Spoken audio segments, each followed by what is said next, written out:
Before God can use us, we must see him as he truly is. Here's how the great prophet Isaiah became useful to God. It says in Isaiah 6, in verses 1 through 6, that in the year that King Uzziah died, I saw the Lord high and exalted, seated on a throne, and the train of his robe filled the temple. Above him were seraphim, each with 6 wings. With 2 they covered their face, with 2 they covered their feet, and with 2 they were flying. And they were calling to one another, Holy, holy, holy is the Lord Almighty. The whole earth is full of his glory. At the sound of their voices, the doorpost and threshold shook, and the temple was filled with smoke.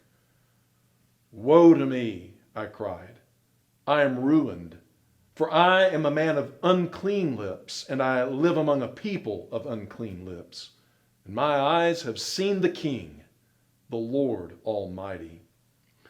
Then one of the seraphim flew to me with a live coal in his hand, which he had taken with tongs from the altar.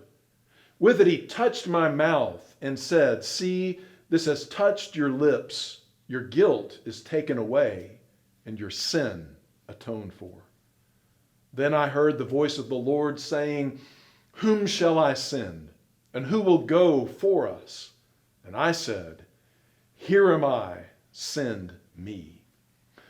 You know, Isaiah's calling began with the realization that though King Uzziah was dead, God was very much alive. Do you see that reality? Do you see your own life as nested within the greater reality of the living God? He was alive before the sun rose on the earth's horizon for the first time. He was alive when the Pilgrims arrived at Plymouth Rock. He was alive when Time magazine's cover declared that God is dead in 1966. And when all 8 billion of us who live on the planet today are gone, he will be as alive as ever. For from everlasting to everlasting, he is God. And so when Isaiah saw this, and he heard the seraphim declaring the holiness and the glory of God, he collapsed in awe, and he felt dirty. Specifically, he mentions his mouth as being unclean.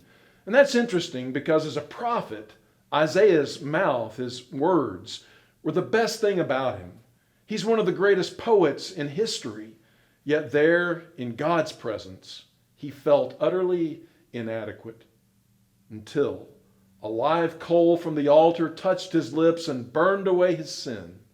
Only then was he truly ready to be used by God. So how about you and me? Are you ready to be used by God? Do you see him as he is? Have you come to terms with your own sin and received the purification that comes from the altar of the Lord?